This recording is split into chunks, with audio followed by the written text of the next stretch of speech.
27 question है कि रस की अनुभूति कराने में अभिधा शक्ति प्रधान होती है, ऐसा मत किसका है? भट्टनायक, वामन, भामा, अभिनवगुप्त। तो सही जवाब क्या है? भट्टनायक ने माना कि रस की अनुभूति कराने में अभिधा शक्ति प्रधान होती है, ऐसा मत जो है भट्टनायक का है। भट्टनायक का मत है कि रस की अनुभूति कराने में अभिधा शक्ति प्रधान होती है। भट्टनायक अभिधावादी आचार्य माने जाते हैं।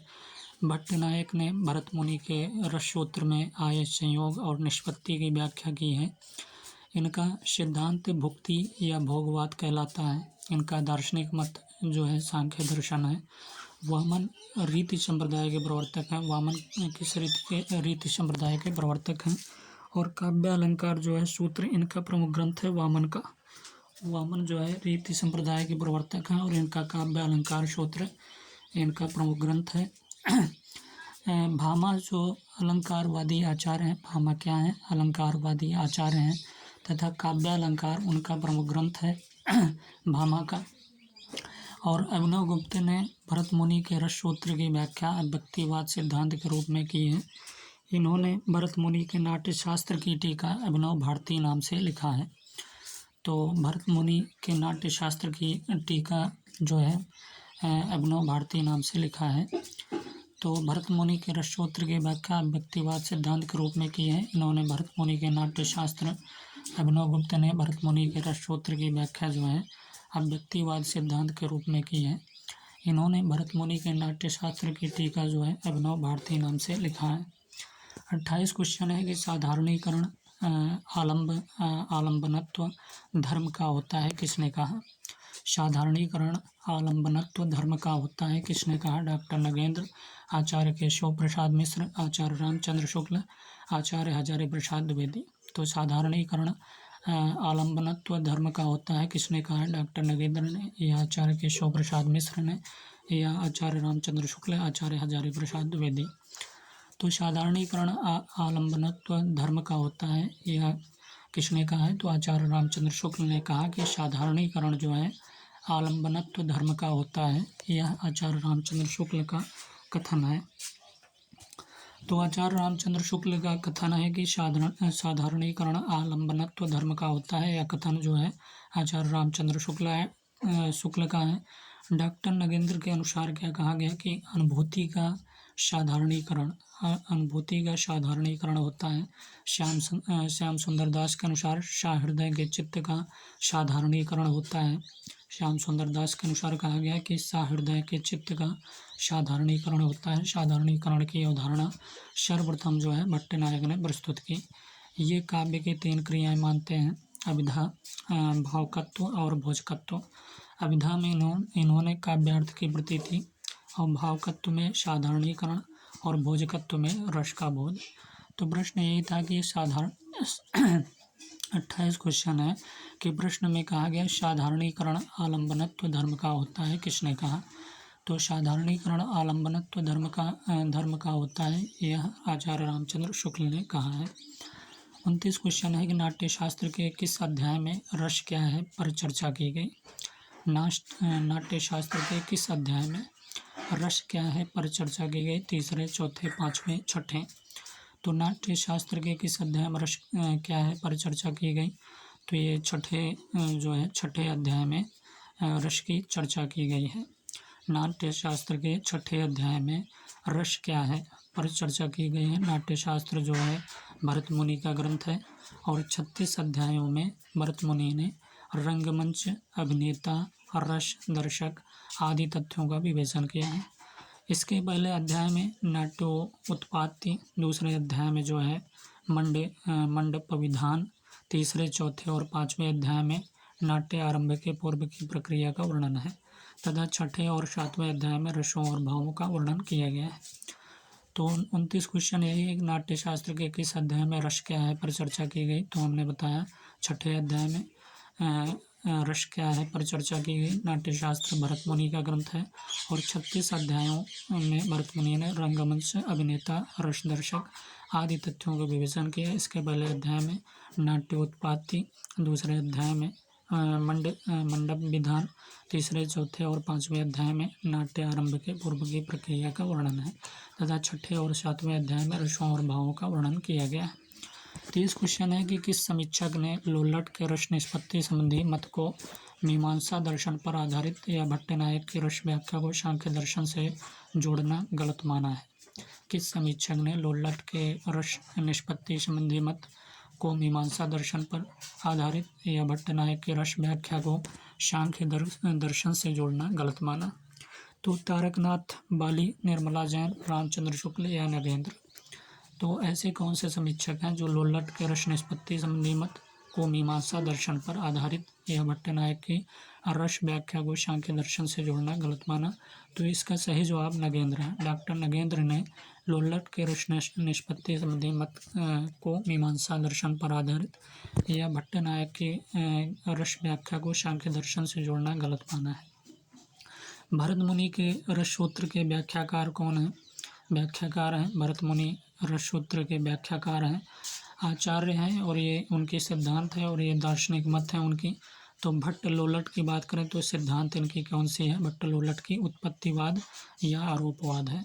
और दार्शनिक मत क्या है इनका? तो भट्ट लोल्लट का दार्शनिक मत मीमांसा दर्शन है और सिद्धांत उत्पत्तिवाद या आरोपवाद। शंकुक की बात करें तो सिद्धांत जो है अनुमितिवाद है, अनुमितिवाद, और दार्शनिक मत न्याय दर्शन है। भट्टनायक की बात करें तो सिद्धांत इनकी भुक्ति या भोगवाद है और दार्शनिक मत क्या है? सांख्य दर्शन है। अभिनवगुप्त की बात करें तो इनके सिद्धांत अव्यक्तिवाद है और इनका दार्शनिक मत क्या है? शैव दर्शन। तो भट्ट लोल्लट उत्पत्तिवाद या आरोपवाद मीमांसा दर्शन, शंकुक अनुमितिवाद न्याय दर्शन, भट्टनायक भुक्ति या भोगवाद सांख्य दर्शन, अभिनवगुप्त जो है अव्यक्तिवाद शैव दर्शन। 31 क्वेश्चन है कि संचारी भाव नहीं है, इनमें से कौन सा संचारी भाव नहीं है? निर्वेद, क्रोध, हर्ष, विषाद। तो इनमें से कौन सा संचारी भाव नहीं है? तो क्रोध जो है संचारी भाव नहीं, बल्कि निर्वेद, हर्ष और विषाद ये सभी संचारी भाव। क्रोध संचारी भाव नहीं है, अपितु क्रोध जो है रौद्र रस का स्थायी भाव है, जबकि निर्वेद, हर्ष और विषाद जो है संचारी भाव हैं।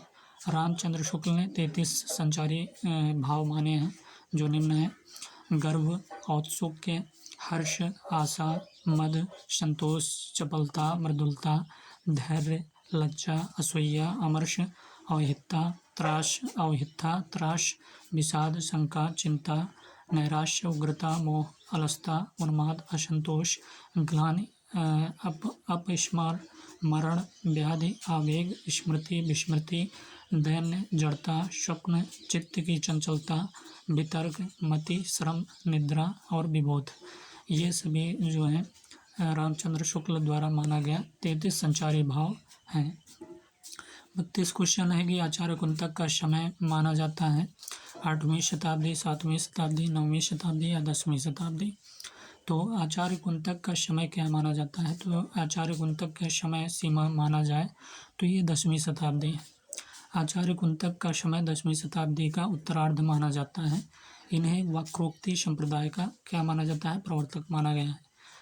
आचार्य कुंतक को जो है वक्रोक्ति संप्रदाय का प्रवर्तक माना गया है। इनका प्रमुख ग्रंथ जो है वक्रोक्ति जीवित है। इनकी प्रमुख ग्रंथ कौन सी है? वक्रोक्ति जीवित है। जबकि वामन का समय जो है 8वीं सदी का उत्तरार्ध माना गया है और इनका काव्यालंकार सूत्र इनका प्रमुख ग्रंथ है। दंडी का समय जो है 7वीं शती और आनंदवर्धन का समय 9वीं शताब्दी का उत्तरार्ध है। तो आचार्य कुंतक का समय जो है 10वीं शताब्दी है। इन्हें वक्रोक्ति संप्रदाय प्रवर्तक माना गया और इनका प्रमुख ग्रंथ वक्रोक्ति जीवित है। जबकि वामन का समय 8वीं शती का उत्तरार्ध माना गया। काव्य अलंकार सूत्र इनका प्रमुख ग्रंथ है। दंडी का समय जो है 7वीं शती और आनंदवर्धन का समय 9वीं शताब्दी का उत्तरार्ध है। 33 क्वेश्चन है कि रस यदि काव्य की आत्मा है तो ध्वनि काव्य शरीर को बल देने वाला प्राण शक्ति अवश्य है। यह कथन किसका है? रस जो है यदि काव्य की आत्मा है तो ध्वनि क्या है? काव्य शरीर को बल देने वाली प्राण शक्ति अवश्य है। यह कथन किसका है? हजारी प्रसाद द्विवेदी का, श्याम सुंदर दास, बाबू गुलाब राय, रामचंद्र शुक्ल। तो रामचंद्र शुक्ल ने कहा कि रस यदि काव्य की आत्मा है तो ध्वनि जो है काव्य शरीर को बल देने वाली प्राण शक्ति अवश्य है। यह कथन जो है रामचंद्र शुक्ल का है। ध्वनि के संबंध में यह कथन जो है आचार्य रामचंद्र शुक्ल का है। 34 क्वेश्चन है कि आचार्य मम्मट ने अपने पूर्वाचार्यों के मतों का संग्रह करके काव्य दोषों की संख्या कितनी बताई है? आचार्य मम्मट ने कह रहा है कि आचार्य मम्मट ने अपने पूर्वाचार्यों के मतों का संग्रह करके काव्य दोषों की संख्या कितनी बताई है, 65, 80 या 95। तो आचार्य मम्मट ने अपने पूर्वाचार्यों के मतों का संग्रह करके काव्य दोषों की संख्या कितनी, 65, 50, 80, 90, 95। तो कितनी मानी है? तो इसका सही जवाब है 65। सही जवाब है ये सही है कि आचार्य मम्मट ने अपने पूर्वाचार्यों के मतों के संग्रह करके पूर्वाचार्यों का मत का संग्रह करके काव्य दोषों की संख्या जो है 65 बताई है। आचार्य मम्मट के अनुसार दोष की बात करें तो दोष है और इनकी संख्या है। तो पद की संख्या 16 है और पद्यांश शब्द दोष जो है 22 है और अर्थ की बात करें तो 23 है और रस 15 है। तो नोट है कि आयोग द्वारा दिए गए विकल्पों में 76 के करीब 65 है, अतः इसे ही सही उत्तर माना गया है। जबकि दंडी ने 10, वामन ने 20 और विश्वनाथ ने 70 तथा आचार्य भरत ने 10 काव्य दोष माने। तो क्या कहा गया कि आचार्य मम्मट ने अपने पूर्वाचार्यों का मतों का संग्रह करके काव्य दोषों की संख्या कितनी बताया, तो 65 और पद जो है 16, दोष में पद जो है 16, पद्यांश शब्द दोष 22, अर्थ जो है 23 और रस जो है 15। आयोग द्वारा दिए गए विकल्पों में 76 करीब 65 है, अतः इसे ही सही उत्तर माना गया। जबकि दंडी ने 10, वामन ने 20 और विश्वनाथ ने 70 तथा आचार्य भरत ने 10 काव्य दोष माने। 35 क्वेश्चन है, प्रतिभा के दो भेद, भावयित्री प्रतिभा के दो भेद, भावयित्री प्रतिभा और कार्यत्री प्रतिभा किसने माने हैं? राजशेखर ने, आनंदवर्धन ने, पंडित राज जगन्नाथ ने या मम्मट ने? प्रतिभा के दो भेद हैं, भावयित्री प्रतिभा और कार्यत्री प्रतिभा किसने माने? तो राजशेखर ने माने हैं। प्रतिभा के दो भेद, भावयित्री प्रतिभा और कार्यत्री प्रतिभा जो है राजशेखर ने किया है। राजशेखर ने स्मृति, मति और प्रज्ञा बुद्धि के जो है 3 भेद माने हैं। राजशेखर ने सहजा, आहार्य और औपदेशिका प्रतिभा के आधार पर कवियों की क्रमशः 3 कोटि, सारस्वत, आभ्यासिक और औपदेशिक का निर्धारण किया। पंडित राज जगन्नाथ ने प्रतिभा को एकमात्र काव्य हेतु माना। काव्य मीमांसा राजशेखर का, धन्यालोक आनंदवर्धन का, रस गंगाधर जगन्नाथ का एवं काव्य प्रकाश जो है मम्मट का प्रमुख ग्रंथ है।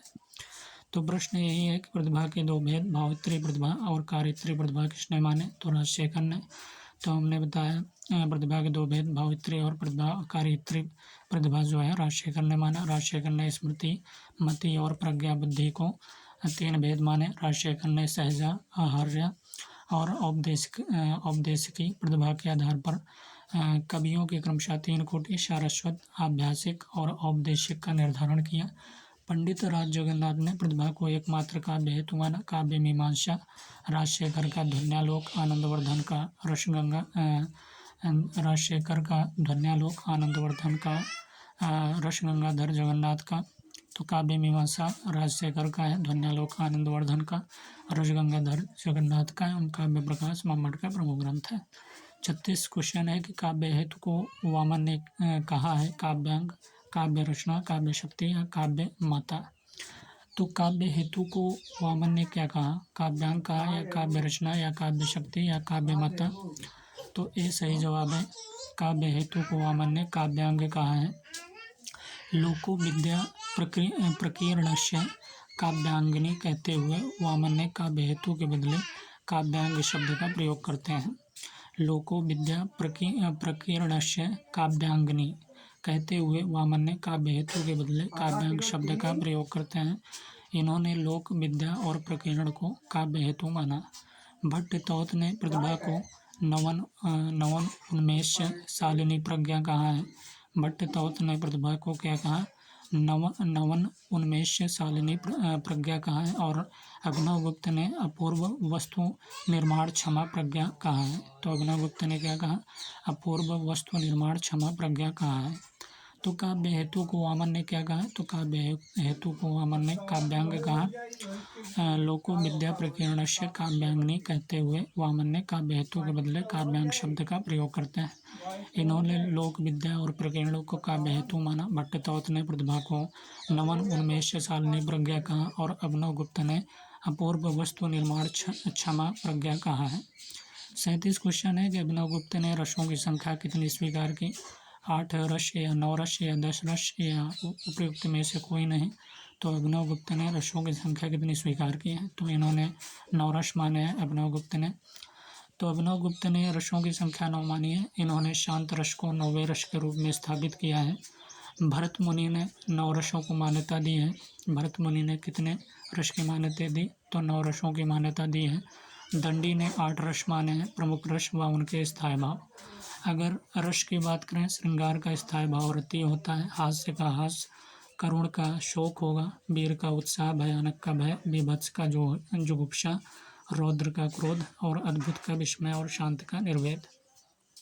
38 क्वेश्चन की बात करेंगे कि जयदेव ने किस आचार्य के काव्य लक्षण का उपहास करते हुए कहा, जो शुद्धि काव्य को अनलंकृत मानता है वह अग्नि को शीतल क्यों नहीं मानता?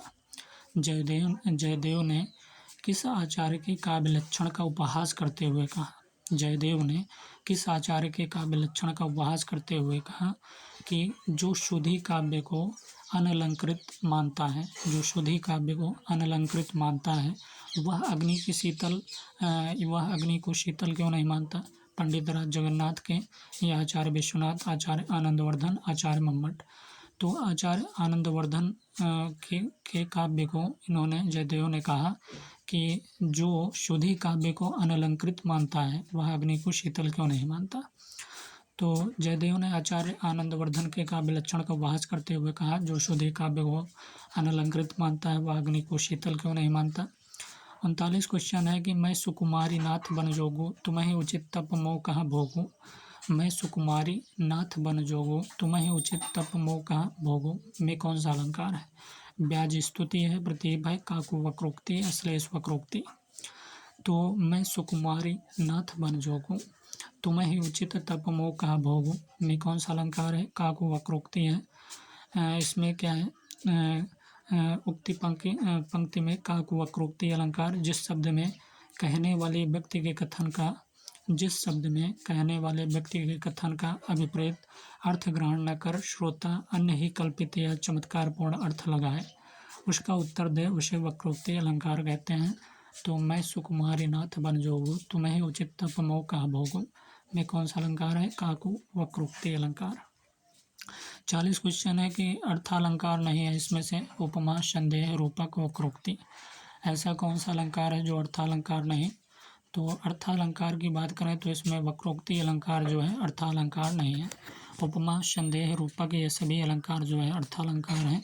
वक्रोक्ति अर्थालंकार नहीं, वक्रोक्ति जो है शब्दालंकार का भेद है, जबकि उपमा, रूपक तथा संदेह जो है अर्थालंकार है। 41 क्वेश्चन है कि अर्धसम मात्रिक छंद नहीं, दोहा, चौपाई, सोरठा या बरवे। तो इसमें से अर्धसम मात्रिक छंद कौन सा नहीं है? तो भी सही है कि चौपाई जो है अर्धसम मात्रिक छंद नहीं, चौपाई एक सममात्रिक छंद है। अगर बात करें अर्धसम मात्रिक छंद की, दोहा, सोरठा, बरवे ये सभी जो है अर्धसम मात्रिक छंद हैं। और सममात्रिक छंद की बात करें तो चौपाई है। और चौपाई जो है अर्धसममात्रिक छंद नहीं, चौपाई एक सममात्रिक छंद है। इसके प्रत्येक चरण में 16 मात्राएं होती हैं, जबकि दोहा, सोरठा तथा बरवे अर्ध सममात्रिक छंद हैं। 42 क्वेश्चन है कि काव्य गुणों को परिभाषित करते हुए काव्य शोभाया करतारो धर्मा गुणा किसने कहा? आनंदवर्धन, वामन, मम्मट या विश्वनाथ। तो 42 क्वेश्चन है कि काव्य गुणों को परिभाषित करते हुए काव्य शोभाया करतारो धर्मा गुणा किसने कहा? आनंदवर्धन, वामन, मम्मट या विश्वनाथ। तो वामन ने कहा कि काव्य गुणों को परिभाषित करते हुए कि काव्य शोभाया करतारो धर्मा गुणा, यह वामन का कथन है। काव्य शोभाया करतारो धर्मा गुणा, यह किसका कथन है? वामन का है। तो काव्य गुणों को परिभाषित करते हुए आचार्य वामन ने कहा कि काव्य शोभाया करतारो धर्मा गुणा। आनंदवर्धन ने ध्वनि को काव्य की आत्मा माना, यह ध्वनि संप्रदाय के प्रवर्तक है। यह क्या है? ध्वनि संप्रदाय के प्रवर्तक हैं। 43 क्वेश्चन है कि आचार्य आनंदवर्धन का समय माना जाता है 7वीं शताब्दी, 8वीं शताब्दी, 9वीं शताब्दी, 10वीं शताब्दी। तो आचार्य आनंदवर्धन का समय सीमा माना जाए तो यह 9वीं शताब्दी के हैं। आचार्य आनंदवर्धन का समय 9वीं शताब्दी माना जाता है।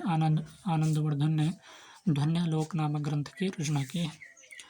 44 क्वेश्चन है कि काव्य की परिभाषा देते हुए रमणीय अर्थ प्रतिपादक शब्द काव्यम किसने कहा? भामा, पंडित राज जगन्नाथ, आचार्य विश्वनाथ या मम्मट।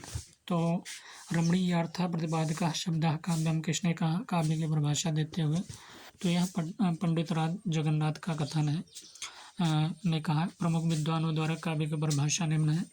अगर भामा की बात करें तो इन्होंने काव्य की परिभाषा देते हुए कहा कि शब्दार्थो सहितो काव्यम, ये भामा का कथन है। शब्दार्थो सहितो काव्यम वाक्यम रसात्मकम काव्यम विश्वनाथ का।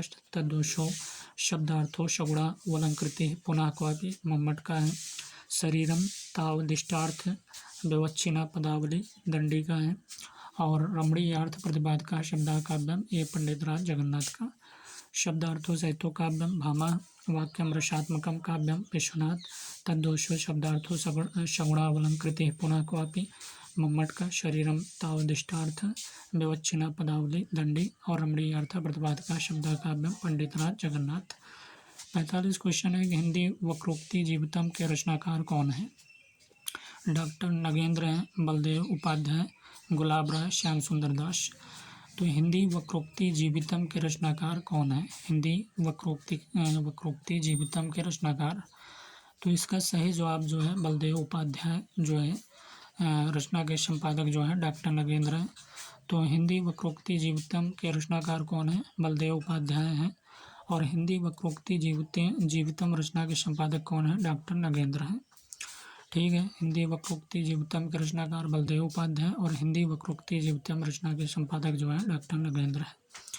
46 क्वेश्चन है कि आनंदवर्धन ने रीत के स्थान पर किस शब्द का प्रयोग किया? वृत्ति का, मार्ग का या संघटना का या उपयुक्त में से कोई नहीं। तो हिंदी वक्रोक्ति जीवितम के रचनाकार बलदेव उपाध्याय भी दिया गया, बल्कि संपादक जो है हिंदी वक्रोक्ति जीवितम के डॉक्टर नगेंद्र हैं। आनंदवर्धन ने रीत के स्थान पर किस शब्द का प्रयोग किया? तो इसका सही जवाब जो है सी है, इसका सही जवाब संगठना का। आनंदवर्धन ने रीत के स्थान पर जो है संगठना का शब्द का प्रयोग किया है। तो आचार्य आनंदवर्धन ने रीत के स्थान पर संगठना शब्द का प्रयोग किया, जबकि दंडी ने रीत के लिए मार्ग शब्द का प्रयोग किया तथा मम्मट ने रीत के लिए वृत्ति शब्द का प्रयोग किया। तो आनंदवर्धन की बात करेंगे तो रीत के स्थान पर संगठना शब्द का प्रयोग किया, संगठना, जबकि दंडी ने रीत के लिए मार्ग शब्द का प्रयोग किया और तथा मम्मट ने रीत के लिए वृत्ति शब्द का प्रयोग किया। 47 क्वेश्चन है कि किस आचार्य ने रस निष्पत्ति की व्याख्या में चित्र तुरंग न्याय की अवधारणा की है? भट्टलोलट, भट्टनायक, अभिनवगुप्त, शंकुक।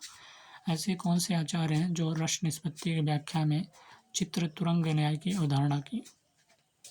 तो शंकुक है, शंकुक आचार्य जो है रस निष्पत्ति की व्याख्या में चित्र तुरंग न्याय की अवधारणा की है शंकुक ने। आचार्य शंकुक ने रस निष्पत्ति की व्याख्या में चित्र तुरंग न्याय की अवधारणा की है। शंकुक ने अनुमितिवाद सिद्धांत का प्रतिपादन किया। ये शंकुक है, अनुमितिवाद सिद्धांत के प्रतिपादक। अगला क्वेश्चन है 48 क्वेश्चन है कि आचार्य क्षेमेंद्र के गुरु कौन थे? तो आचार्य क्षेमेंद्र के गुरु कुंतक, अभिनवगुप्त, आनंदवर्धन, मम्मट। तो अभिनवगुप्त जो है आचार्य क्षेमेंद्र के गुरु थे।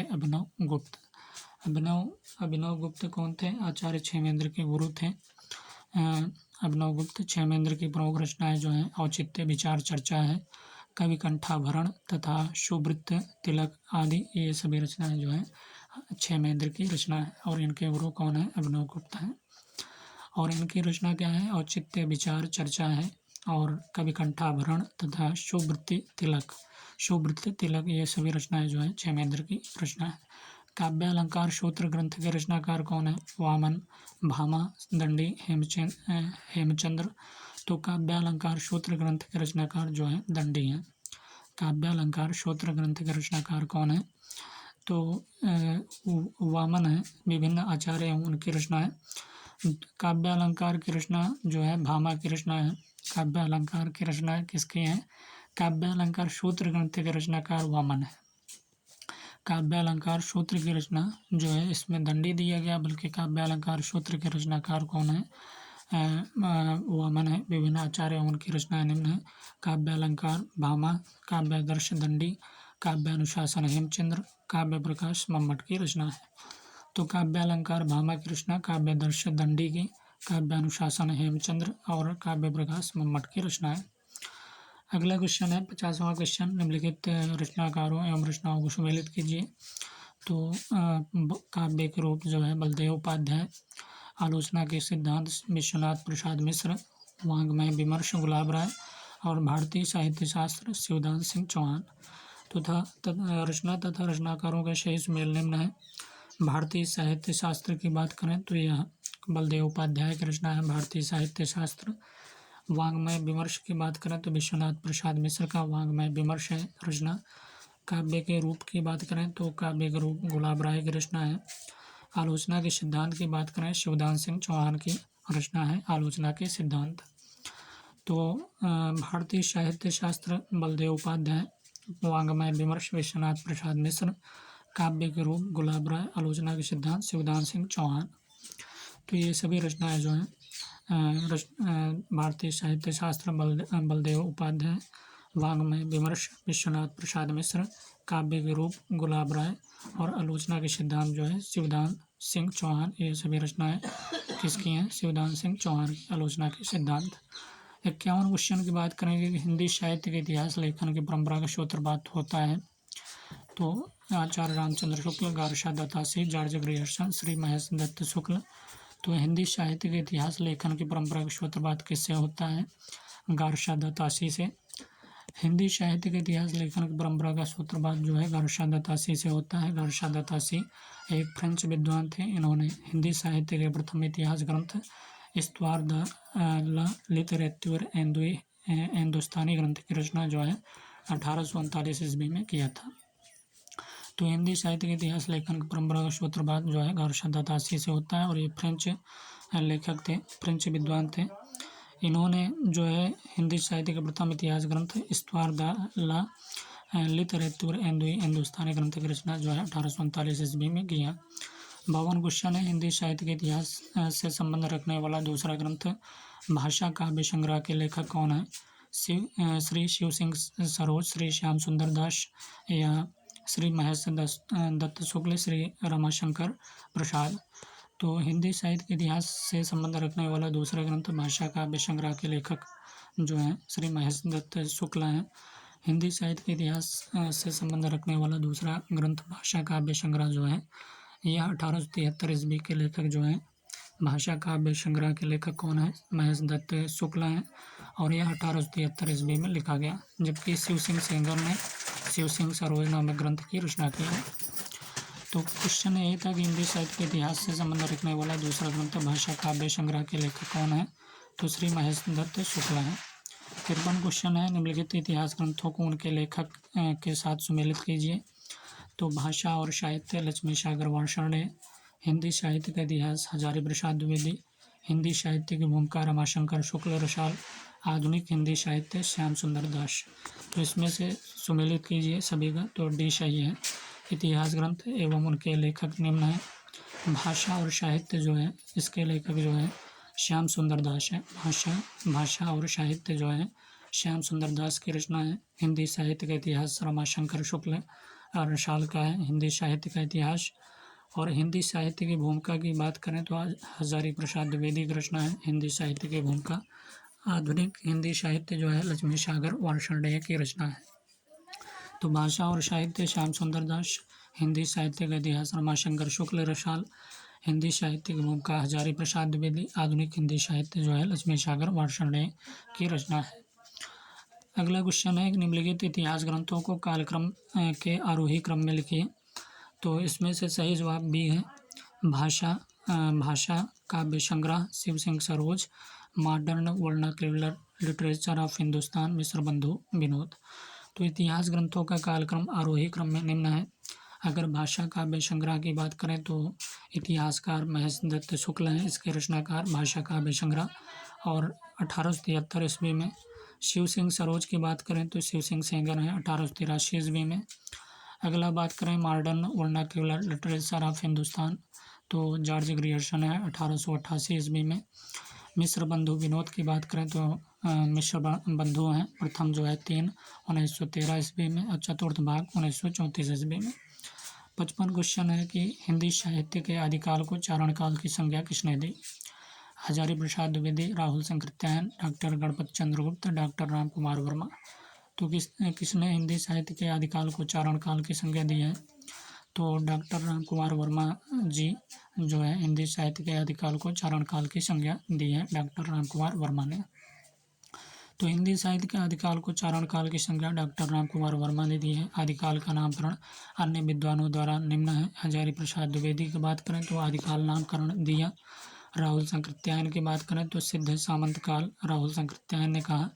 डॉक्टर गणपत चंद्र गुप्त की बात करें तो प्रारंभिक काल इन्होंने कहा। आदिकाल को हजारी प्रसाद द्विवेदी आदिकाल कहते हैं। राहुल शंकरत्यायन सिद्ध सामंत काल, डॉक्टर गणपत चंद्र गुप्त प्रारंभिक काल और चारण काल की संज्ञा जो है डॉक्टर राम कुमार वर्मा ने दी है। 56 क्वेश्चन है, अमीर खुसरो का वास्तविक नाम क्या था? अबुल हसन, नदीम अहमद, अब्दुल अहमद, अब्दुल करीम। तो अब्दुल हसन जो है अमीर खुसरो का वास्तविक नाम है। ये निज़ामुद्दीन औलिया के शिष्य थे या खड़ी बोली के आदिकवि कहे जाते हैं और इनके द्वारा रचित ग्रंथ खालिक बारी, पहेलियाँ, मुकरियाँ और दो शुकने, गज़ल आदि जो है रचनाएँ हैं इनकी। अगला क्वेश्चन है 57 की कनफटे योगी कौन कहे जाते हैं? जैन अनुयायी, सिद्ध, बौद्ध या नाथपंथी। तो कनफटे योगी कौन कहे जाते हैं? नाथपंथी कहे जाते हैं कनफटे योगी। नाथपंथी कहे जाते हैं। नाथ संप्रदाय का आरंभकर्ता जो है गोरखनाथ को माना जाता है।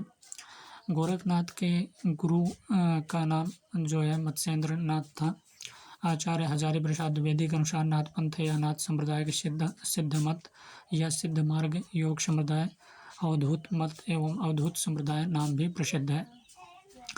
अगला क्वेश्चन है 58 की प्रबंध चिंतामणि के रचनाकार कौन है? मेरुतंग, विजयसेन सूरी या राजशेखर सूरी, आचार्य हेमचंद्र।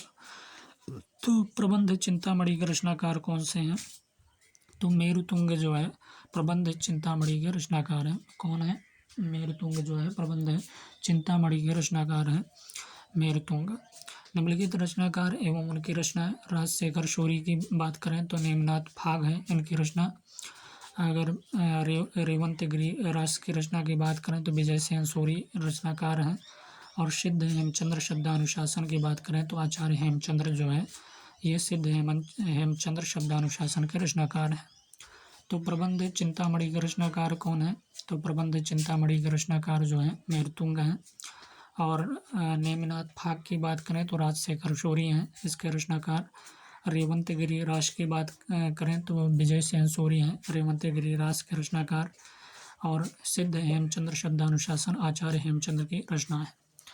तो प्रबंध चिंतामणि के रचनाकार मेरुतुंग हैं और नेमिनाथ फाग के रचनाकार जो है राजशेखर सूरी और रेवंत गिरी रास के रचनाकार विजयसेन सूरी और सिद्ध हेमचंद्र शब्दानुशासन की बात करें तो आचार्य हेमचंद्र जो है सिद्ध हेमचंद्र शब्दानुशासन के रचनाकार हैं। 59 क्वेश्चन है भविष्यत कहा के रचनाकार कौन है? पुष्पदंत, राम सिंह, धनपाल या मेरुतुंग। तो भविष्यत कहा के रचनाकार जो है धनपाल है। भविष्यत कहा के रचनाकार कौन है? तो धनपाल है। दिए गए अन्य विकल्पों के रचना एवं रचनाकार निम्न है।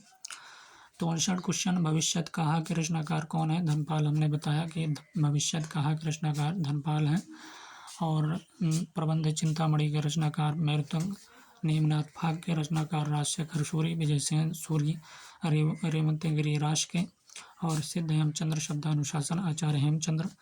पाहुड़ दोहा के रचनाकार कौन है? तो पाहुड़ दोहा के रचनाकार मुनि राम सिंह हैं और महापुराण के रचनाकार जो है पुष्पदंत है। प्रबंध चिंतामणि किसकी रचना है? मेरुतुंग की है। भविष्यत कहा धनपाल की रचना है। 60 क्वेश्चन है कि पाहुड़ दोहा के रचनाकार कौन है? तो मुनि राम सिंह है। पाहुड़ दोहा के रचनाकार मुनि राम सिंह।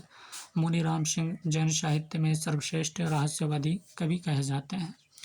तो पाहुड़ दोहा के रचनाकार मुनि राम सिंह हैं। पाहुड़ दोहा के रचनाकार कौन है? मुनि राम सिंह है। मुनि राम सिंह जैन साहित्य में सर्वश्रेष्ठ रहस्यवादी कवि कहे जाते हैं। 61 क्वेश्चन है निम्नलिखित पंक्तियाँ किसकी है? तो मुंडीय, मुंडीय, मुंडिया, सिर मुंडियो, चित्तुड़ मंडिया, चित्ताहम मुंडड़, जिम कियो, संसार हम खंडड़ु, तिम कियो। गोरखनाथ, मेरुतुंग, राम सिंह, धनपाल। तो निम्नलिखित पंक्तियाँ किसकी हैं? मुंडीय मुंडीय मुंडिया शिर मुंडियो चित्तुड़ मंडिया चित्ताम मंडड़ जी कियो संसारम खंडाणु तिम कियो। तो गोरखनाथ मेरुतुंग राम सिंह धनपाल। तो निम्नलिखित पंक्तियाँ किसकी हैं? तो यह पंक्तियाँ जो है राम सिंह की पंक्तियाँ हैं। किसकी पंक्तियाँ हैं? राम सिंह की पंक्तियाँ कि मुंडी मुंडी मुंडिया सिर मुंडियो चित्तुड़ मंडिया चित्ताम मंडड़ जी क्यों संसाराम खंडते क्यों। तो ये राम सिंह की पंक्ति है भैया। राम सिंह की पंक्ति उक्त काव्य पंक्तियाँ जो है मुनि राम सिंह की है। 62 क्वेश्चन है कि स्वयं को अभिमान मेरु काव्य रत्नाकर और कविकुल तिलक कहा है। स्वयं को अभिमान मेरु भी कहा, काव्य रत्नाकर भी कहा और कविकुल तिलक भी कहा। आचार्य हेमचंद्र ने, पुष्पदंत ने, स्वयंभू देव ने, मुनि राम सिंह ने।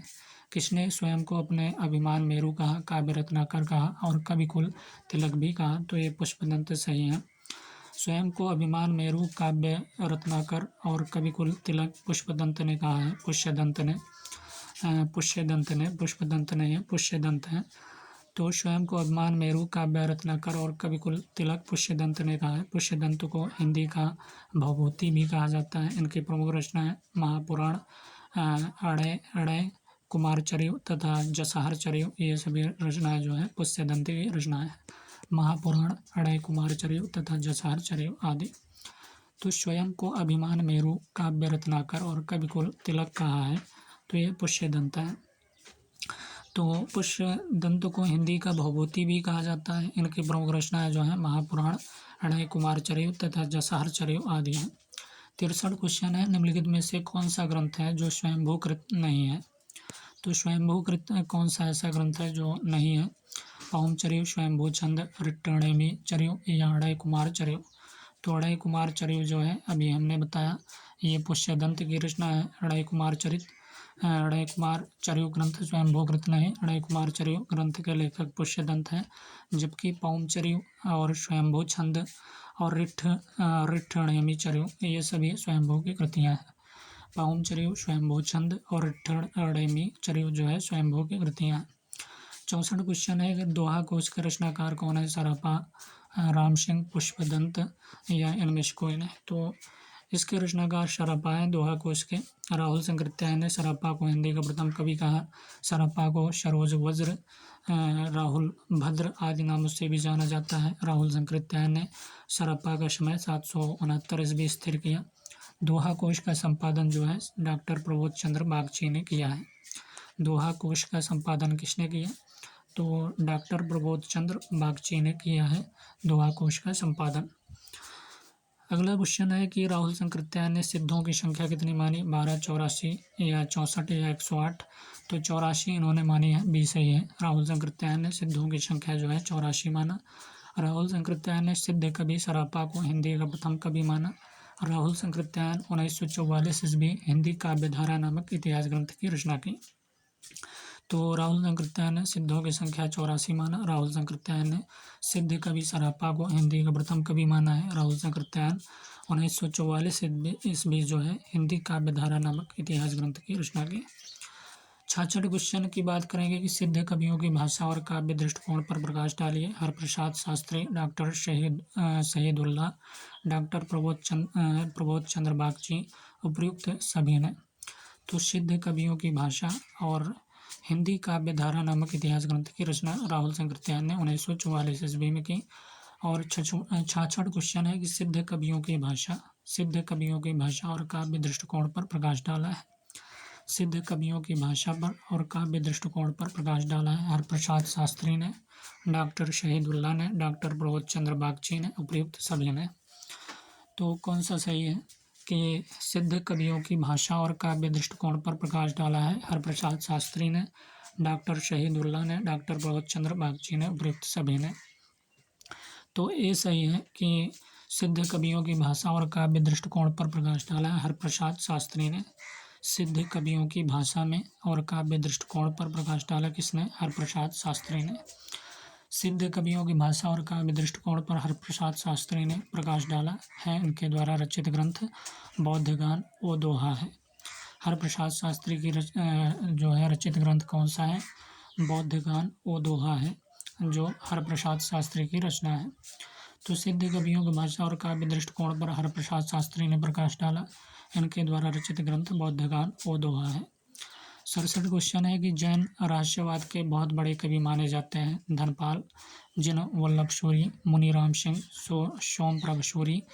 तो जैन रहस्यवाद के बहुत बड़े कवि माने जाते हैं। जैन रहस्यवाद के बहुत बड़े कवि माने जाते हैं धनपाल, जिन वल्लभ सूरी, मुनीराम सिंह, सोमप्रभ सूरी। तो सी सही है मुनीराम सिंह। मुनीराम सिंह जो है जैन रहस्यवाद के बहुत बड़े कवि माने जाते हैं। मुनीराम सिंह ने पाहुड़ दोहा की रचना की है। डॉक्टर हीरालाल मुनीराम सिंह का आविर्भाव काल संवत 1057 के लगभग मानते हैं। तो जैन रहस्यवाद बहुत बड़े कवि माने जाते हैं, तो मुनीराम सिंह सही जवाब है। मुनीराम सिंह ने पाहुड़ दोहा की रचना की। डॉक्टर हीरालाल मुनीराम सिंह का आविर्भाव काल संवत 1057 के लगभग मानते हैं। 68 क्वेश्चन है प्राकृत व्याकरण के रचनाकार कौन है? आचार्य हेमचंद्र, पुष्पदंत या मेरुतुंग, देवसेन। तो प्राकृत व्याकरण के रचनाकार की बात करें तो ये आचार्य हेमचंद्र हैं प्राकृत व्याकरण के रचनाकार। हेमचंद्र जो है गुजरात के सोलंकी राजा सिद्धराज जयसिंह और उनके भतीजे कुमारपाल के राज दरबार में रहते थे। यह प्रसिद्ध जैन आचार्य थे। इनका जन्म जो है 1088 में हुआ था। इनके द्वारा रचित ग्रंथ है कुमारपाल चरित्र, योग शास्त्र, छंदोनुशासन और देसी नाम माला कोश। तो हेमचंद्र की रचना कौन कौन सी है? तो हेमचंद्र की रचना जो है कुमारपाल चरित्र है, योग शास्त्र है, छंदो अनुशासन और देशी नाममाला कोश। कुमारपाल चरित्र, योग शास्त्र, छंदो अनुशासन और देशी नाममाला कोश, ये सभी रचना जो है आचार्य हेमचंद्र की रचना है। और प्राकृत व्याकरण भी रचना जो है हेमचंद्र के हैं। हेमचंद्र जो है गुजरात के सोलंकी राजा सिद्धराज जयसिंह और उनके भतीजे कुमारपाल के राज दरबार में रहते थे। अगला क्वेश्चन है 69 गोरखनाथ के गुरु माने जाते हैं मत्स्येंद्रनाथ, आदिनाथ, चरपटनाथ, भरतीनाथ। तो मत्स्येंद्रनाथ गोरखनाथ के गुरु माने जाते हैं। गोरखनाथ संप्रदाय के प्रवर्तक कहे जाते हैं। हिंदी साहित्य में खट चक्रों वाला योग मार्ग गोरखनाथ ने चलाया। हिंदी साहित्य में खट चक्रों वाला योग मार्ग गोरखनाथ ने चलाया। मिस्र बंधुओं ने गोरखनाथ को हिंदी का प्रथम गद्य लेखक माना है। 70 क्वेश्चन है निम्नलिखित पंक्तियाँ किसकी हैं? भल्ला हुआ मारिया बहणी महारा कंतु, लज्जे जंतु वयम सियाहु जय भग्गा घर एंतु। तो धनपाल, आचार्य हेमचंद्र, राम सिंह, पुष्पदंत। तो बी सही है आचार्य हेमचंद्र का जो है यह पंक्ति है कि भल्ला हुआ मारिया बहड़ी महारा कंतु और लज्जे जंतु वयम सियाहु जय भग्गा घर एंतु जो है आचार्य हेमचंद्र की जो है पंक्ति है। भल्ला हुआ वो मारिया, तो ये उक्त पंक्तियाँ आचार्य हेमचंद्र की हैं। आचार्य हेमचंद्र रचित व्याकरण ग्रंथ सिद्ध हेमचंद्र शब्दानुशासन है। आचार्य हेमचंद्र रचित व्याकरण जो है ग्रंथ है सिद्ध हेमचंद्र शब्दानुशासन है। तो आचार्य हेमचंद्र रचित व्याकरण ग्रंथ क्या है? सिद्ध हेमचंद्र शब्दानुशासन। 71 क्वेश्चन है कि अपभ्रंश में दोहा काव्य का आरंभ किससे माना जाता है? पुष्पदंत, राम सिंह, जोयेंदु या धनपाल। तो कह रहा है अपभ्रंश में दोहा काव्य का आरंभ जो है किससे माना जाता है? तो अपभ्रंश में दोहा काव्य का आरंभ अगर देखें तो ये राम सिंह के द्वारा माना जाता है। अपभ्रंश में दोहा काव्य का आरंभ राम सिंह से माना जाता है। मुनि राम सिंह जो है रहस्यवाद के सर्वश्रेष्ठ कवि माने जाते हैं। मुनि राम सिंह क्या माने जाते हैं? रहस्यवाद के सर्वश्रेष्ठ कवि माने जाते हैं। इनके द्वारा रचित काव्य संग्रह जो है पाहुड़ दोहा है। तो अपभ्रंश में दोहा काव्य का आरंभ राम सिंह से माना जाता है। मुनि राम सिंह रहस्यवाद के सर्वश्रेष्ठ कवि माने जाते हैं। इनके द्वारा रचित काव्य ग्रंथ पाहुड़ दोहा है। 72 क्वेश्चन है आचार्य रामचंद्र शुक्ल ने हिंदी का प्रथम महाकाव्य माना है?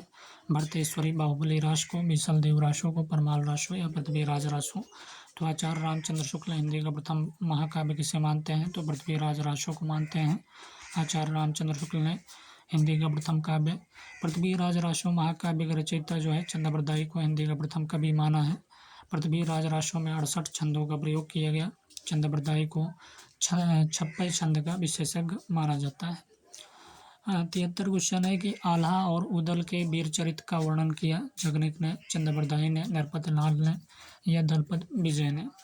तो आल्हा और उदल के वीर चरित्र का वर्णन किसने किया था? तो जगनिक ने किया था। आल्हा और उदल के वीर चरित का वर्णन किसने किया? आल्हा और उदल के वीर चरित का वर्णन तो जगनीक ने किया है। आल्हा और उदल के वीर चरित का वर्णन जो है जगनीक ने परमाल राशों में किया है। आल्हा खंड को सर्वप्रथम सन 1865 ईस्वी में फर्रुखाबाद के तत्कालीन जिलाधीश जो है चार्ल्स इलियट ने प्रकाशित करवाया। आल्हा खंड जो है बरसात ऋतु में उत्तर प्रदेश के बैसवाड़ा, पूर्वांचल और बुंदेलखंड क्षेत्र में गाया जाता है। तो आल्हा और उदल के वीर चरित का वर्णन किया जगनीक ने, हमने बताया जगनीक ने परमाल राशों में किया। आल्हा खंड को सर्वप्रथम सन 1865 ईस्वी में फर्रुखाबाद के तत्कालीन जिलाधीश जो है चार्ल्स इलियट ने प्रकाशित करवाया। आल्हा खंड जो है बरसात ऋतु में उत्तर प्रदेश के बैसवाड़ा, पूर्वांचल और बुंदेलखंड क्षेत्र में गाया जाता है। 74 क्वेश्चन है कि मैथिल कोकिल किस कवि को कहा गया? जयदेव, विद्यापति, श्रीधर या मधुकर कवि? तो मैथिल कोकिल जो है किस कवि को कहा जाता है? विद्यापति को कहा जाता है मैथिल कोकिल। विद्यापति शैव संप्रदाय के कवि थे। यह तिरहुत के राजा शिव सिंह और कीर्ति सिंह के राजदरबारी कवि थे। तो विद्यापति जो है शैव संप्रदाय के कवि थे। मैथिल कोकिल जो है विद्यापति को कहा जाता है और विद्यापति जो है शैव संप्रदाय के कवि थे। विद्यापति कौन थे? शैव संप्रदाय के कवि थे और यह तिरहुत के राजा शिव सिंह और कीर्ति सिंह के राजदरबारी कवि थे। तो विद्यापति शैव संप्रदाय के कवि थे और यह तिरहुत के राजा जो है शिव सिंह और कीर्ति सिंह के राजदरबारी कवि थे। बच्चन सिंह ने विद्यापति को जातीय कवि कहा है। इनकी प्रमुख रचनाएं जो है कीर्तिलता, कीर्ति पताका, भू परिक्रमा, पुरुष परीक्षा, विभागसार, लिखनावली, दान वाक्यावली आदि जो है विद्यापति कृत जो है कीर्तिलता की रचना जो है भृंग भृंगी संवाद के रूप में हुई है। तो मैथिल कोकिल किस कवि को कहा गया? तो विद्यापति को। हमने बताया कि विद्यापति शैव संप्रदाय के कवि थे और यह तिरहुत के राजा शिव सिंह और कीर्ति सिंह के राजदरबारी कवि थे। बच्चन सिंह ने विद्यापति को जातीय कवि कहा। इनकी प्रमुख रचनाएं कीर्तिलता, कीर्ति पताका, भू परिक्रमा भी इनकी रचना है। भू परिक्रमा, पुरुष परीक्षा भी इनकी रचना है। विभागसार भी इनकी रचना है। लिखनावली भी रचना है और दान वाक्यावली भी इनकी रचना है। कीर्तिलता की रचना जो है भृंग भृंगी संवाद के रूप में हुई है। 75 क्वेश्चन है कि आध्यात्मिक रंग के चश्मे आजकल बहुत सस्ते हो गए हैं। विद्यापति के संदर्भ में यह कथन किस समीक्षक का है? तो आध्यात्मिक रंग के जो चश्मे हैं आजकल बहुत सस्ते हो गए हैं। विद्यापति के संदर्भ में यह कथन किस समीक्षक का है? हजारी प्रसाद द्विवेदी, महावीर प्रसाद द्विवेदी, नगेंद्र, रामचंद्र शुक्ल। तो रामचंद्र शुक्ल ने कहा कि आध्यात्मिक रंग के जो चश्मे हैं आजकल बहुत सस्ते हो गए हैं। विद्यापति के संदर्भ में यह कथन जो है रामचंद्र शुक्ल कहते हैं कि आध्यात्मिक रंग के चश्मे जो है आजकल बहुत सस्ते हो गए हैं। विद्यापति के संदर्भ में यह कथन जो है समीक्षक रामचंद्र शुक्ल का है। आचार्य हजारी प्रसाद द्विवेदी ने विद्यापति को श्रृंगार रस के सिद्ध वाक्य कवि कहा है। आचार्य हजारी प्रसाद क्या कहते हैं? द्विवेदी तो विद्यापति को श्रृंगार रस के सिद्ध वाक्य कवि कहा है। 76 क्वेश्चन है आचार्य रामचंद्र शुक्ल ने आदिकाल को कहा है? वीरगाथा काल, चारण काल, बीजवपन काल, आरंभिक काल। तो वीरगाथा काल कहा है आचार्य रामचंद्र शुक्ल ने आदिकाल को। आदिकाल का नामकरण विद्वानों द्वारा निम्न है। ग्रियर्सन ने चारण काल कहा आदिकाल को और महावीर प्रसाद द्विवेदी ने बीजवपन काल कहा, मिश्र बंधु ने आरंभिक काल कहा और राहुल संकृत्यायन ने सिद्ध सामंत काल और वीरगाथा काल आचार्य रामचंद्र शुक्ल ने। 77 क्वेश्चन है कि प्रत्येक देश का साहित्य वहाँ की जनता की चित्तवृत्ति का संचित प्रतिबिंब होता है। यह कथन किसका है? नगेंद्र, हजारी प्रसाद द्विवेदी, रामचंद्र शुक्ल, रामविलास शर्मा। प्रत्येक देश का साहित्य वहाँ की जनता की चित्तवृत्ति का संचित प्रतिबिंब होता है। यह कथन किसका है? तो इसका सही जवाब सी है। आज रामचंद्र शुक्ल ने कहा कि प्रत्येक देश का साहित्य वहाँ की जनता की चित्तवृत्ति का संचित प्रतिबिंब होता है। यह कथन जो है रामचंद्र शुक्ल का है। आचार्य रामचंद्र शुक्ल का प्रसिद्ध ग्रंथ हिंदी साहित्य का इतिहास 1929 ईस्वी है। 78 क्वेश्चन है कबीर ने ठीक मौके पर जनता के उस बड़े भाग को संभाला जो नाथपंथियों के प्रभाव से प्रेम भाव और भक्ति रस से शून्य और शुष्क पड़ता जा रहा था। यह कथन किसका है? हजारी प्रसाद द्विवेदी, आचार्य रामचंद्र शुक्ल, परशुराम चतुर्वेदी, राहुल संकृत्यायन। तो कबीर ने ठीक मौके पर जनता के उस बड़े भाग को संभाला जो नाथपंथियों के प्रभाव से प्रेम भाव और भक्ति रस से शून्य और शुष्क बढ़ता जा रहा था। यह कथन जो है आचार्य रामचंद्र शुक्ल का है। कबीर ने ठीक मौके पर जनता के उस बड़े भाग को संभाला जो नाथपंथियों के प्रभाव से प्रेम भाव और भक्ति रस से शून्य और शुष्क बढ़ता जा रहा है। यह कथन जो है आचार्य रामचंद्र शुक्ल का है। आचार्य रामचंद्र शुक्ल ने कहा कि कबीर ने ठीक मौके पर जनता के उस बड़े भाग को संभाला जो नाथपंथियों के प्रभाव से प्रेम भाव और भक्ति रस से शून्य और शुष्क बढ़ता जा रहा था। यह कथन जो है आचार्य रामचंद्र शुक्ल का है।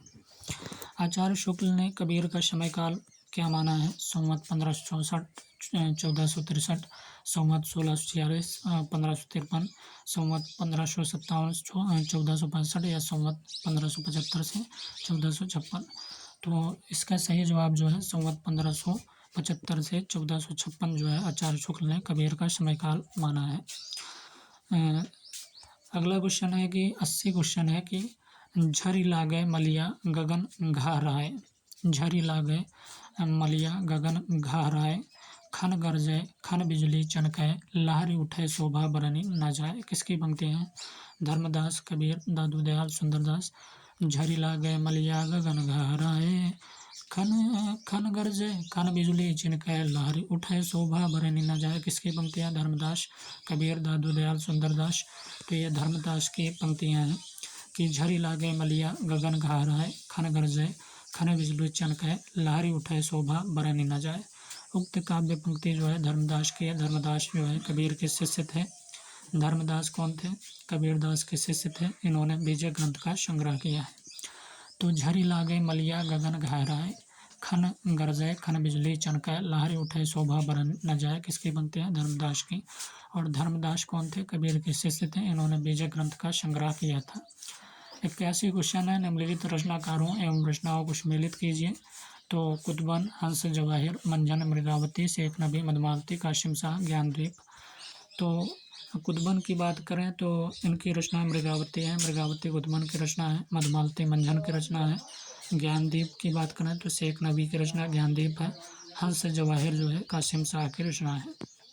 तो मृगावती कुतुबन की रचना, मधुमालती मंजन की रचना है, ज्ञानदीप जो है शेख नबी की रचना, और हंस जवाहिर जो है कासिम शाह की रचना है। मृगावती कुतुबन, मधुमालती मंजन और ज्ञानदीप जो है शेख नबी की रचना है। हंस जवाहिर जो है कासिम शाह की रचना है।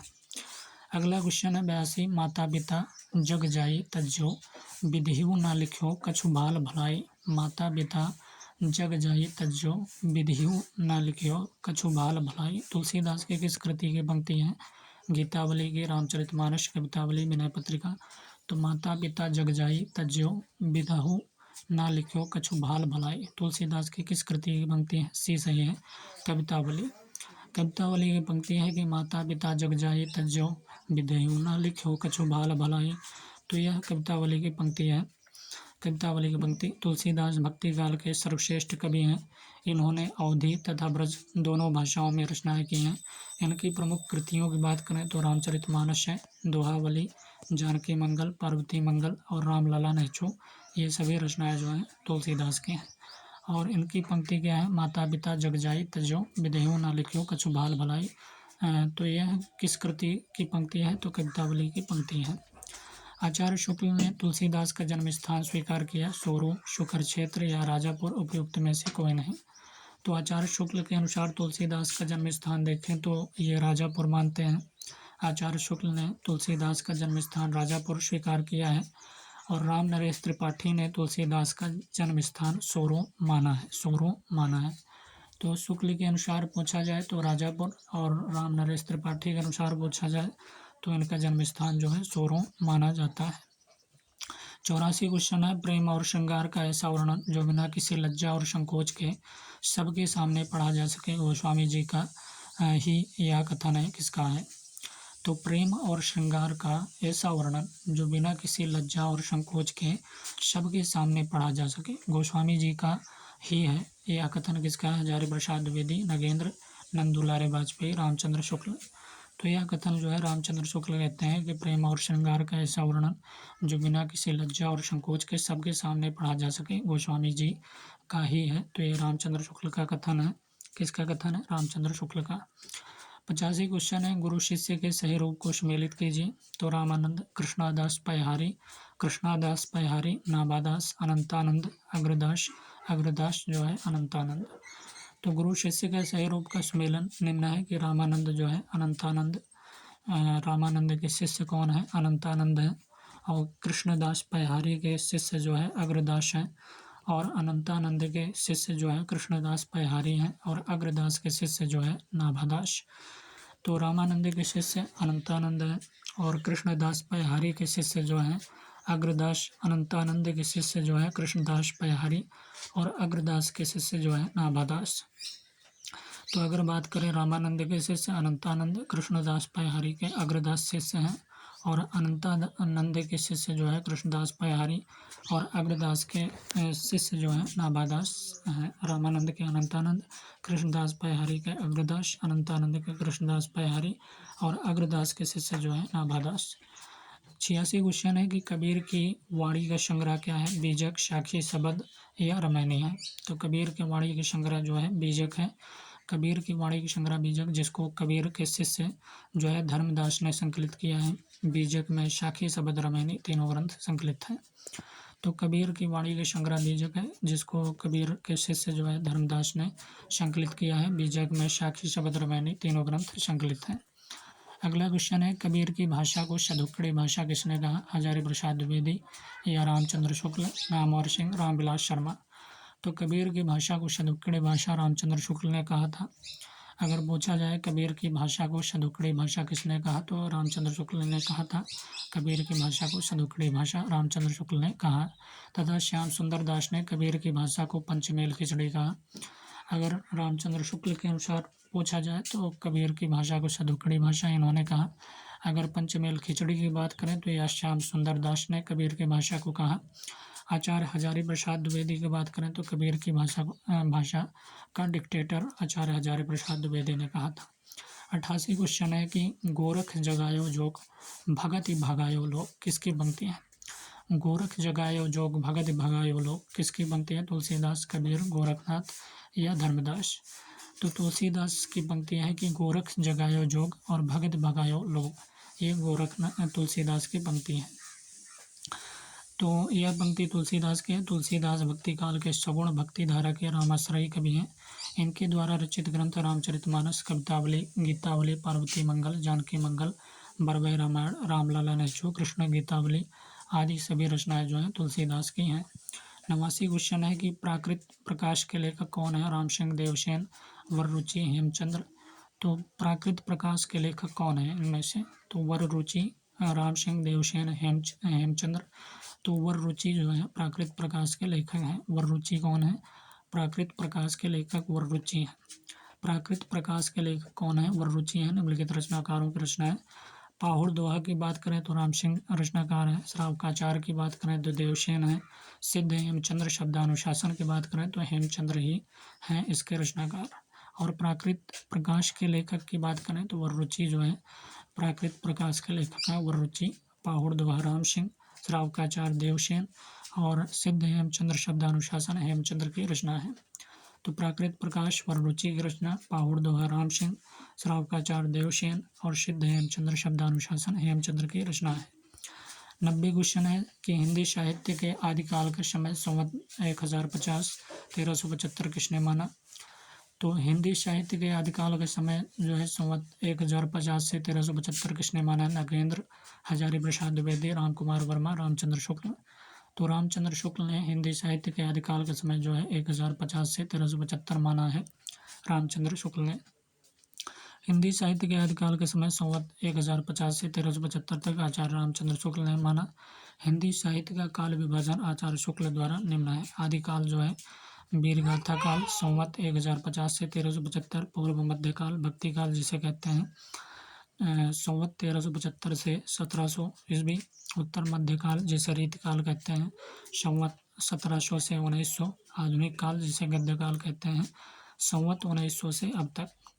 तो आदिकाल को वीरगाथा काल कहते हैं 1050 से 1375, पूर्व मध्यकाल भक्ति काल जिसे कहते हैं संवत 1375 1700, उत्तर मध्यकाल जो है रीतकाल 1700 से 1900, आधुनिक काल जो है गद्यकाल संवत 1900 से अब तक। 91वीं क्वेश्चन है कि वल्लभाचार्य लिखित किस अधूरे ग्रंथ को गोसाई विट्ठलनाथ ने पूरा किया। वल्लभाचार्य लिखित जो है किस अधूरे ग्रंथ को गोसाई विट्ठलनाथ ने पूरा किया था। तो पूर्व मीमांसा भाष्य है या तत्वदीप निबंध है या अणुभाष्य है या सुबोधनी टीका। ऐसा कौन सा रचना है जो वल्लभाचार्य लिखित है किस अधूरे ग्रंथ को गोसाई विट्ठलनाथ ने पूरा किया। तो सी सही है। अणुभाष्य जो है ये वल्लभाचार्य लिखित जो है गोसाई विट्ठलनाथ ने पूरा किया था अणुभाष्य का। तो वल्लभाचार्य लिखित अणुभाष्य जो है अधूरे ग्रंथ को गोसाई विट्ठलनाथ ने पूरा किया। जबकि पूर्व मीमांसा, तत्वदीप निबंध तथा सुबोधनी टीका के लेखक कौन है? वल्लभाचार्य। पूर्व मीमांसा, तत्वदीप निबंध तथा सुबोधनी टीका के लेखक वल्लभाचार्य हैं। वल्लभाचार्य ने वल्लभ संप्रदाय की स्थापना की। तो अणुभाष्य जो है वल्लभाचार्य लिखित अणुभाष्य अधूरे ग्रंथों को गोसाई विट्ठलनाथ ने पूरा किया। जबकि पूर्व मीमांसा, तत्वदीप निबंध तथा सुबोधनी टीका के लेखक कौन है? वल्लभाचार्य। और वल्लभाचार्य ने वल्लभ संप्रदाय की स्थापना की है। 92 क्वेश्चन है, इनमें से कौन वल्लभाचार्य के शिष्य नहीं? तो सूरदास, कृष्णदास, परमानंद दास या चतुर्भुज दास।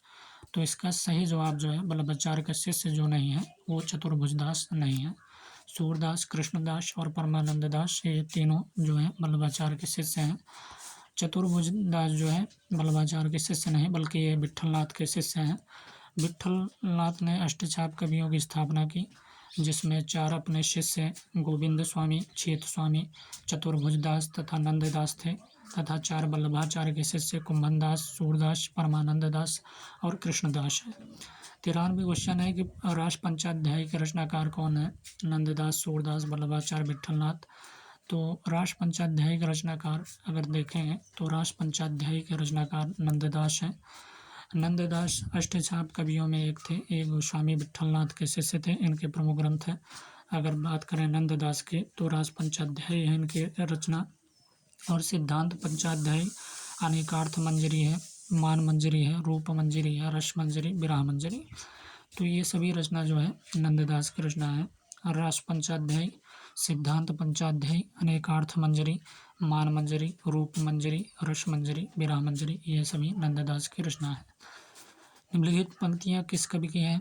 कि मधुवन मधुवन तुम कत राहत हरे, मधुवन तुम कत राहत हरे, बिरह वियोग श्याम सुंदर के ठाड़े क्यों नजरे।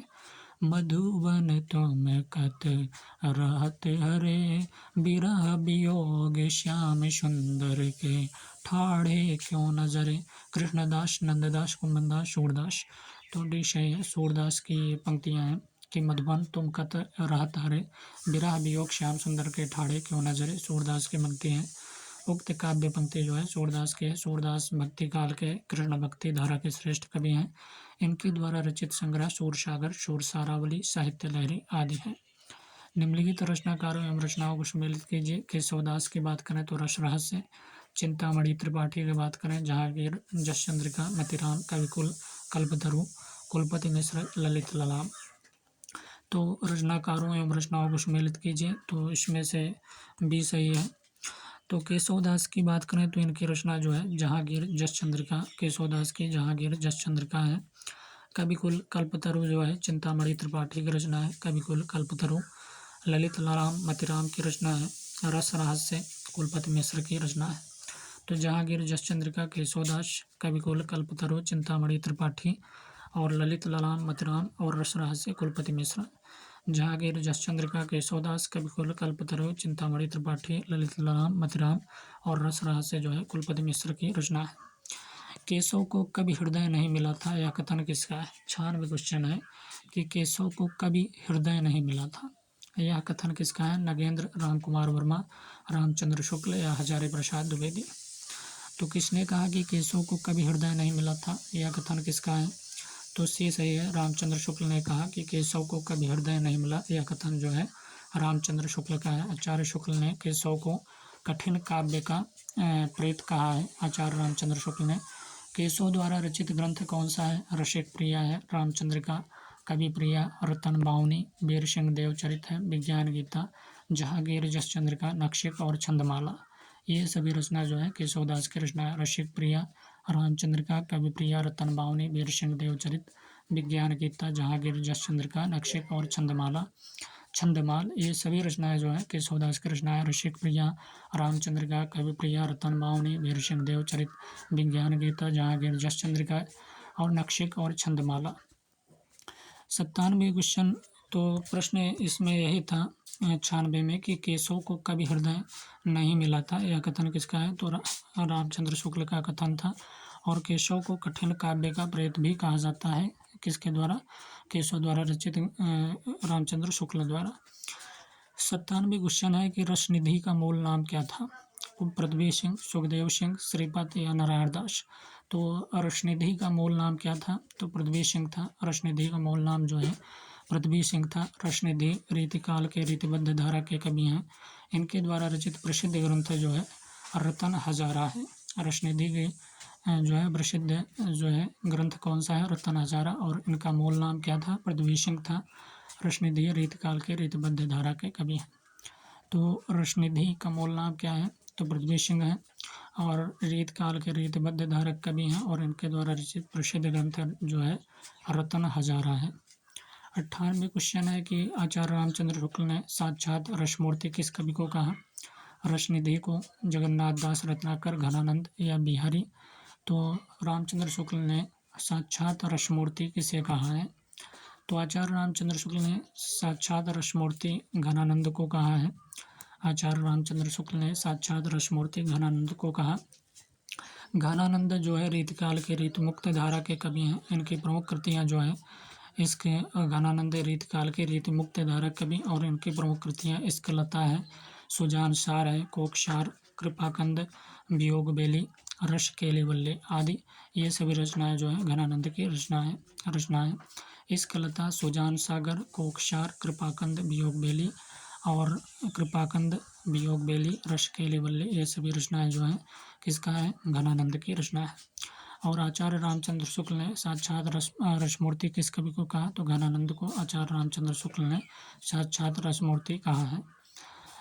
घनानंद रीतकाल के रीतमुक्त धारा कवि हैं और इनकी प्रमुख कृतियां स्कलता, सुजान सार, कोकसार, कृपाकंद, वियोग बेली, रस केलिवल्ले आदि हैं। 99 क्वेश्चन है कि अति सूधो शनेह को मारोग हैं, जह ने कुशैन बाक नहीं, पंक्ति किस कवि की है? अति सूधो शनेह को मारग हैं, जह ने कुशैन बाक नहीं, पंक्ति किस कवि की है? घनानंद। रसनिधि, रसखान, मतिराम। तो किसकी पंक्ति है? अति सूधो शनेह को मारग है, जह ने कुशैन बाक नहीं। तो यह पंक्ति जो है घनानंद की है कि अति सूधो शनेह को मारग है, जह ने कुशैन बाक नहीं, पंक्ति किस कवि की है? घनानंद की। तो यह घनानंदी पंक्ति जो है रीतिमुक्त कवि घनानंद की है। आचार्य शुक्ल ने घनानंद के विषय में लिखा कि ये साक्षात रसमूर्ति और ब्रजभाषा काव्य के प्रधान स्तंभों में हैं। इनकी प्रमुख काव्य कृतियाँ सुजानसार, स्कलता, बिरह लीला, वियोग बेली, कोकसार, कृपाकंद आदि हैं। 100वां क्वेश्चन है कि सूरदास की किस रचना में दृष्टिकूट वाले पद मिलते हैं? साहित्य लहरी, शूरसागर, शूरसारावली, उपयुक्त में से कोई नहीं। तो सूरदास की किस रचना में दृष्टिकूट वाले पद मिलते हैं? तो साहित्य लहरी में। सूरदास कृत साहित्य लहरी 1550 ईस्वी में अलंकार और नायिका भेदों के उदाहरण प्रस्तुत करने वाले 118 दृष्टिकूट पद मिलते हैं। तो सूरदास कृत साहित्य लहरी 1550 ईस्वी में अलंकार और नायिका भेदों के उदाहरण प्रस्तुत करने वाले 118 दृष्टिकूट पद मिलते हैं। शूरसागर, शूरसारावली और साहित्य लहरी सूरदास की रचना है। इनकी रचनाओं का सर्वप्रथम संपादन जो है कलकत्ता में सन 1841 ईस्वी में राग कल्पद्रुम नाम से हुआ। तो शूरसागर, शूरसारावली और साहित्य लहरी सूरदास की रचना है और इनकी रचनाओं का सर्वप्रथम संपादन जो है कलकत्ता में सन 1841 ईस्वी में राग कल्पद्रुम नाम से हुआ। और सूरसागर का उपजीव्य जो है भागवत महापुराण का 10वां स्कंद है। तो सूरदास की किस रचना में दृष्टिकूट वाले पद मिले? तो साहित्य लहरी 1550 ईस्वी अलंकार और नायिका भेदों के उदाहरण प्रस्तुत करने वाले 118 दृष्टिकूट पद मिलते हैं। शूरसागर, शूरसारावली और साहित्य लहरी सूरदास की रचना है। इनकी रचनाओं का सर्वप्रथम संपादन जो है कलकत्ता में सन 1841 ईस्वी में राग कल्पद्रुम नाम से हुआ। शूरसागर का उपजीव्य जो है भागवत महापुराण का 10वां स्कंद है। 101 क्वेश्चन है कि वैदिक भाषा का वह रूप जो सर्वसाधारण द्वारा सहज रूप में विकसित हुआ। तो वैदिक भाषा का वह रूप जो सर्वसाधारण द्वारा सहज रूप में विकसित हुआ। संस्कृत, पाली, प्राकृत, अपभ्रंश। तो वैदिक भाषा का वह रूप जो सर्वसाधारण द्वारा सहज रूप में विकसित हुआ, इसका सही जवाब पाली है। पाली भाषा जो है वैदिक भाषा का वह रूप है जो सर्वसाधारण द्वारा सहज रूप में विकसित हुआ। प्राचीन भारतीय आर्य भाषा का वह रूप जिसका पाणिनि के अष्टाध्यायी में विवेचन किया गया है वह लौकिक संस्कृत कहलाता है। वह क्या कहलाता है? लौकिक संस्कृत कहलाता है।